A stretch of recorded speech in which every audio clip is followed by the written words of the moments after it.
بسم اللہ الرحمن الرحیم۔ عزیز طلباء، آج سبق سراب منزل کا بقیہ حصہ پڑھتے ہیں۔ آپ صفحہ 75 دیکھیں۔ ان سیدھے سادے مسلمانوں کا ایمان اس قدر راسخ تھا، اس قدر مضبوط تھا اللہ تعالیٰ پر کہ خانہ کعبہ کے گرد طواف کرتے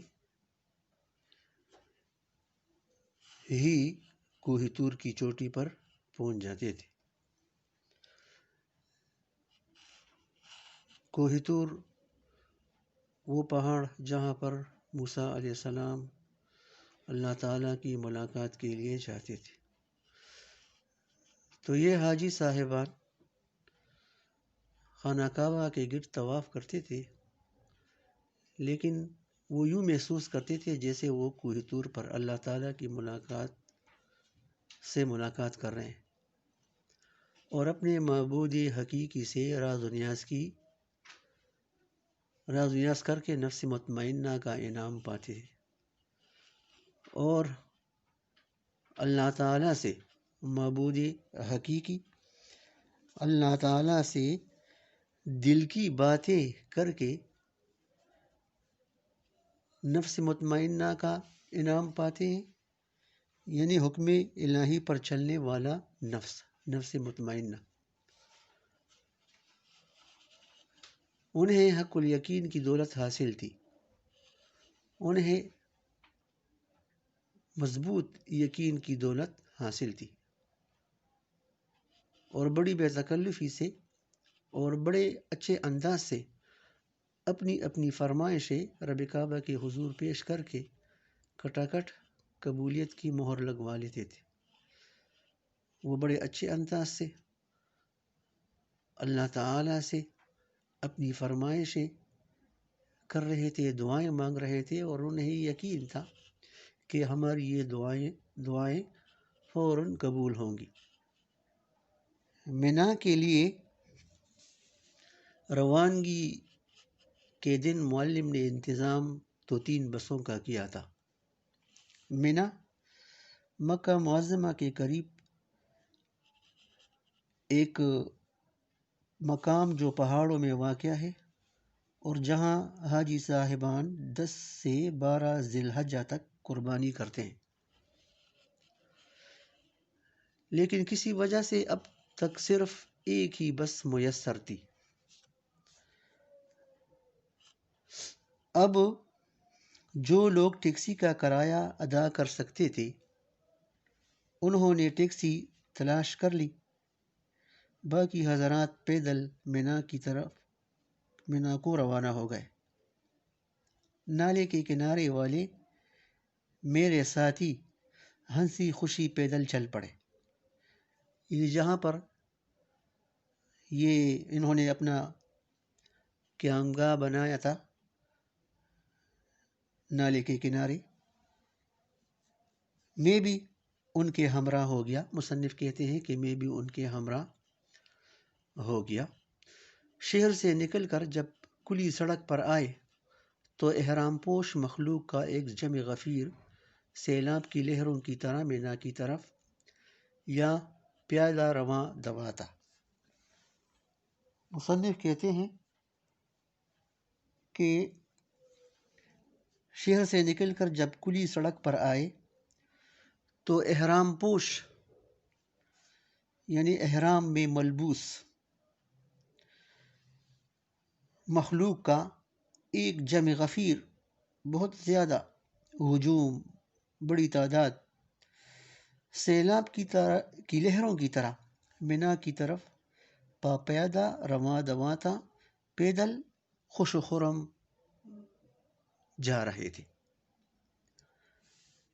ان کے درمیان بسوں، ٹرکوں اور موٹر کاروں کی بے ترتیب قطاریں ایک دوسرے کے ساتھ لپٹی ہوئی آہستہ آہستہ رینگ رہی تھی، لپٹی ہوئی قریب قریب رینگ رہی تھی، چل رہی تھی۔ بڑی سڑک پر پہنچتے ہی نالے کے قریب والے ساتھی بھی ایک دوسرے سے بچھڑ گئے، جدا ہو گئے۔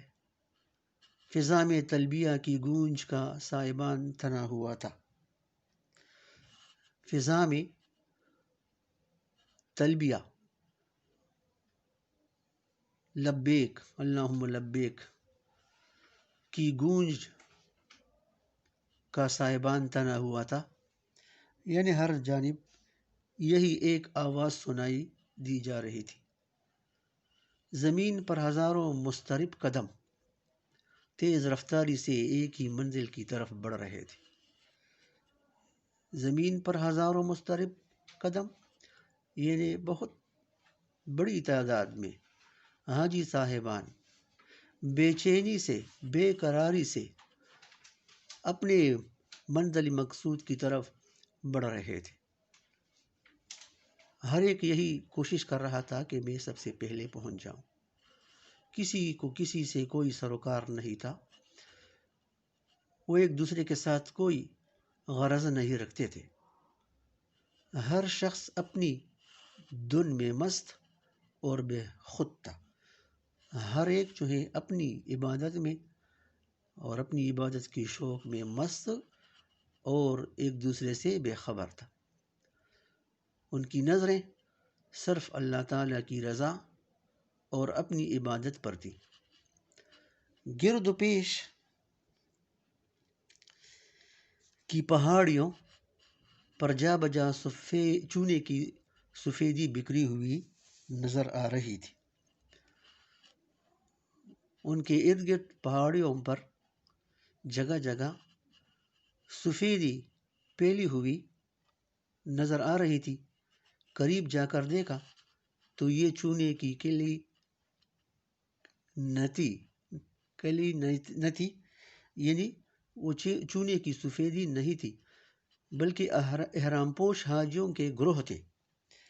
لیکن وہ سفیدی جو دور سے چونے کی سفیدی نظر آ رہی تھی، وہ چونے کی سفیدی نہیں تھی، بلکہ حاجیوں کے گروہ تھے جو انہوں نے احرام باندھے ہوئے تھے، احرام میں ملبوس تھے، تو دور سے چونے کی سفیدی نظر آ رہی تھی، جو پہاڑیوں کے ڈھلانوں پر بسیرا ڈالے بیٹھے تھے، جو پہاڑوں کے ڈھلانوں پر، وہ زمین جس میں اونچ نیچ یا اتار چڑھاؤ ہو، وہاں پر یہ بیٹھے ہوئے تھے۔ ان کی تقلید میں نے بھی ایک چٹان کے سائے میں پناہ لی۔ مصنف کہتے ہیں کہ میں بھی ان کے ساتھ جا بیٹھا، کیونکہ گرمی بہت زیادہ تھی، تو اس لیے میں نے بھی ایک چٹان کے سائے میں بیٹھ گیا۔ اگلی صبح لاکھوں کا یہ قافلہ میدان عرفات کی جانب روانہ ہوا۔ عرفات حاجیوں کا قیام عرفات۔ عرفات کے معنی علم، آگہی۔ مکہ سے 12 میل کے فاصلے پر ایک مقدس میدان، جہاں حاجی صاحبان حج کے دن کھڑے ہو کر لبیک پکارتے ہیں۔ ان کے پیچھے پیچھے میں بھی وہاں پہنچا۔ کچھ لوگوں نے جبل رحمت کا پہاڑ، وہ پہاڑ جہاں آپ صلی اللہ علیہ وسلم نے خطبہ دیا، جبل رحمت کے دامن میں بیٹھ کر وقوف کیا، انتظار کیا۔ میں نے بھی کہیں جگہ ڈھونڈ لی۔ شام کو سب کے پیچھے پیچھے مزدلفہ پہنچا۔ مزدلفہ مینا اور عرفات کے درمیان ایک مقام، جہاں حاجی لوگ عرفات سے واپسی پر 9 اور 10 ذی الحجہ کی رات قیام کرتے ہیں۔ مزدلفہ کی چاندنی رات ختم ہوتے ہی اس عظیم الشان تنہائی کے لمحات بھی رخصت ہو گئے، جو مینا، عرفات اور مزدلفہ میں علاقوں کے ہجوم نے مجھے عطا کیے تھے۔ ہجوم عرفات کی تنہائی میں سکون ہی سکون تھا۔ مراحل حج سے فارغ ہو کر مکہ معظمہ واپس آتے ہی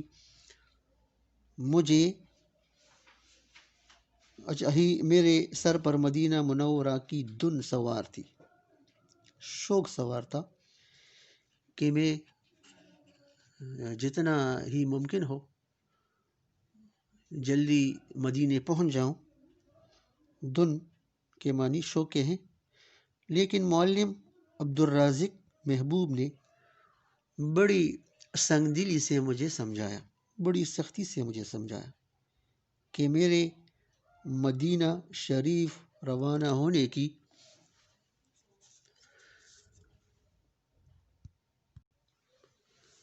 تاریخ سعودی حکومت سے مقرر ہو کر آئے گی۔ اس وقت تک میں صبر سے کام لوں اور بار بار اپنا پاسپورٹ مانگ کر اسے دک نہ کروں، اسے تکلیف نہ دوں۔ معلم سے مایوس ہو کر میں نے خانہ کعبہ کی راہ لی، خانہ کعبہ کی طرف روانہ ہو گیا۔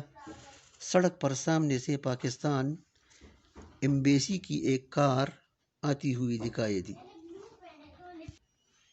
ایمبیسی سفارت خانہ۔ کار میں سفارت خانے کا کچھ عملہ سوار تھا، کچھ ملازم سوار تھے۔ ان میں سے ایک صاحب مجھے پہچانتے تھے۔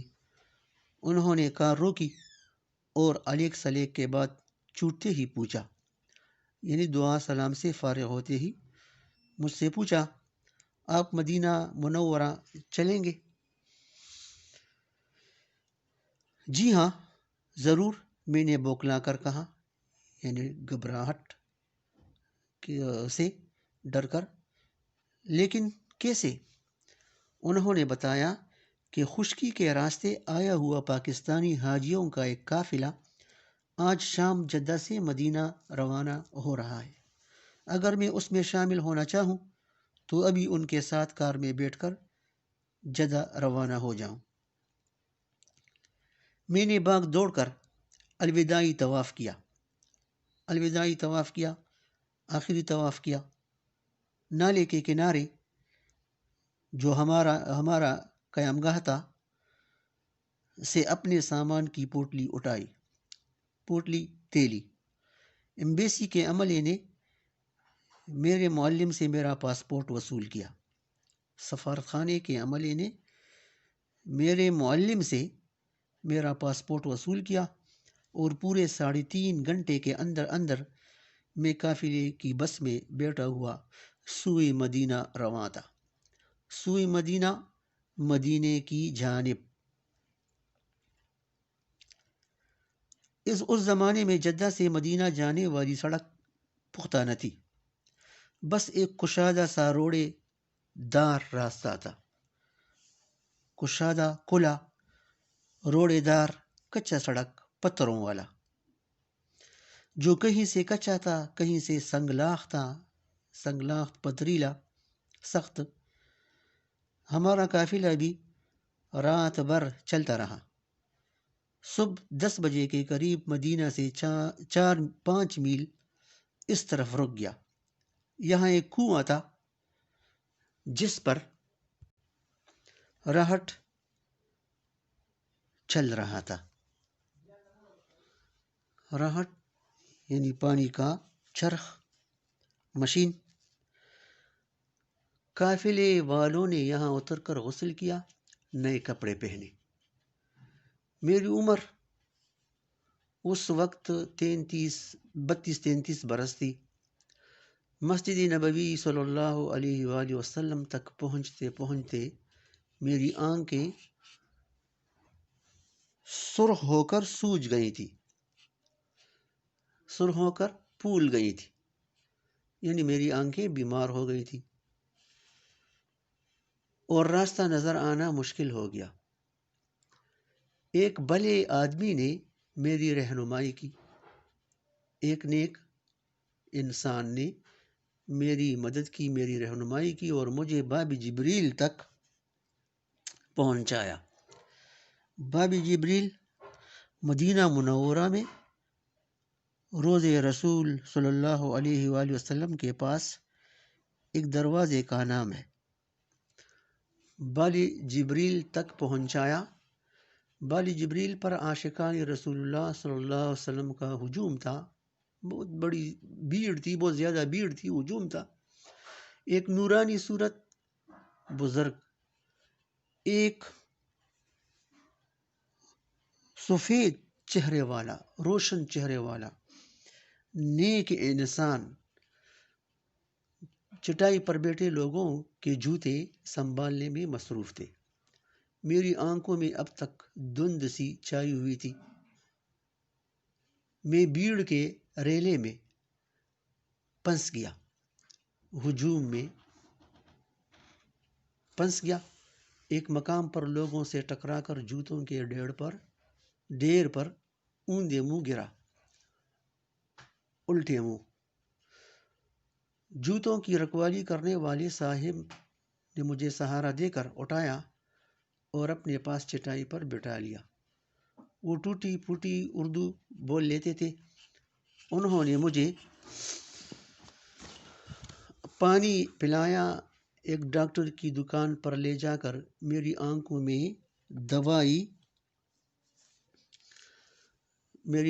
میں دوائی ڈلوائی، جس سے مجھے آرام ملا۔ یہ صاحب مشرق اور مغرب کی بہت سے ملکوں کی سیر کر چکے تھے۔ عربی تو ان کی مادری زبان تھی، اس کے علاوہ ترکی، فارسی، انگریزی اور فرانسیسی سے بھی آشنا تھے، باخبر تھے، جانتے تھے۔ 18-19 برس سے روض رسول صلی اللہ علیہ وآلہ وسلم اور مسجد نبوی کی صفائی کے انتظامات سے وابستہ تھے۔ وہاں پر یہ اپنی ڈیوٹی بخوشی رضاکارانہ طور پر انجام دے رہے تھے۔ رضاکارانہ طور پر باب جبریل کے باہر جوتے سنبھالنے کے کام میں بھی ہاتھ بٹاتے تھے، مدد کرتے تھے۔ ایک روز تو جوتے رکھنے والے صاحب نے مجھ پر اپنی کرم کی انتہا کر دی، اپنی مہربانی کی حد کر دی۔ عشاء کے بعد مسجد نبوی کے دروازے بند ہونے لگے تو انہوں نے مجھے تہجد کی اذان تک اپنے ساتھ ہی رہنے دیا۔ تھوڑی دیر کے لیے جالی مبارک کے اندر اس عرش بری جیسی مقدس زمین پر مجھے اپنی پلکوں سے جاروب کشی کی اجازت بھی فرمائی۔ یعنی جہاں پر حضور پاک صلی اللہ علیہ وسلم کا روضہ ہے، وہاں پر یعنی عرش بری جیسی مقدر، بلند آسمان جیسی مقدس پاک زمین پر مجھے اپنی پلکوں سے جھاڑو لگانے، صفائی کرنے کی اجازت بھی دے دی۔ 2-3 روز بعد کراچی جانے والا جہاز جدہ کی بندرگاہ پر سفر کے لیے تیار تھا۔ مصنف کہتے ہیں کہ حج کی ادائیگی کے بعد 2-3 روز بعد کراچی جانے والا جہاز جدہ کی بندرگاہ پر سفر کے لیے تیار تھا۔ ایمبیسی کا عملہ، سفارت خانے کا عملہ حاجیوں کو الوداع کہنے آیا ہوا تھا اور رخصت کرنے آیا ہوا تھا۔ ہم رخصت ہوئے۔ وطن واپس پہنچ کر مجھے یوں محسوس ہوا جیسے میں حج کی منزلیں طے کر کے نہیں، بلکہ محض سراب منزل کے پیچھے بھاگ کر واپس آیا ہوں۔ سر تو میں نے منا میں منڈوایا تھا، لیکن اولے کراچی میں آ کر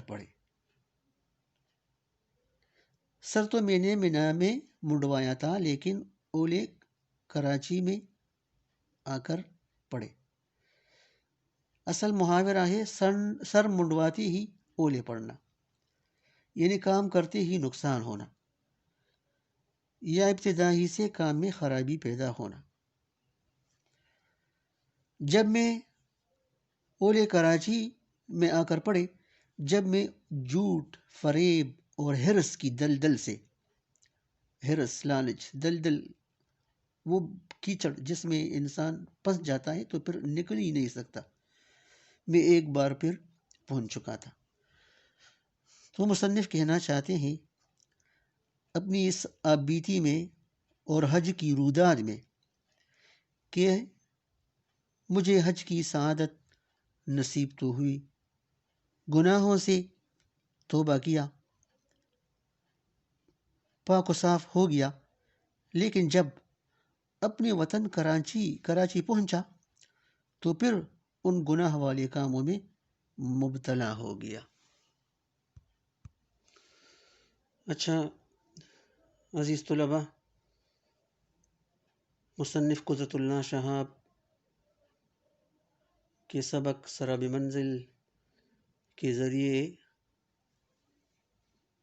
ہمیں یہ پیغام ملتا ہے، یعنی انہوں نے ہمیں یہ پیغام دیا ہے کہ جب اللہ تعالیٰ کسی کو حج کی سعادت حاصل کرنے کی توفیق عطا کر دے، اسے گناہوں سے پاک و صاف کر دے، تو اسے چاہیے کہ دوبارہ گناہ کے کاموں سے اپنے آپ کو بچائیں اور اپنی باقی زندگی اللہ تعالیٰ کے حکام اور اللہ تعالیٰ کی خوشنودی کے مطابق بسر کریں۔ انشاءاللہ کل اس سبق کے مشقی سوالات ڈسکس کریں گے۔ اللہ حافظ۔